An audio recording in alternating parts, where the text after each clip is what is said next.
ঈদের দিনে সুন্নত কয়টা? 13টা।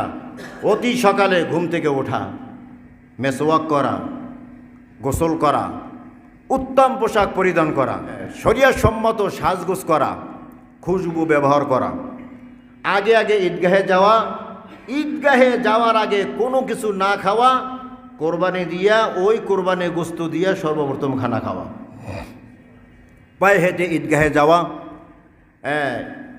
ঈদের নামাজ পারলে ঈদগাহে গিয়া পড়া।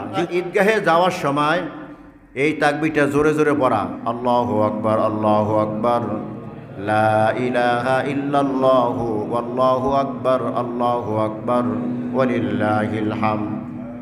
এই তাকবীরটা বলতে বলতে ঈদগাহে আসা, এক রাস্তায় আসা আর এক রাস্তায় যাওয়া।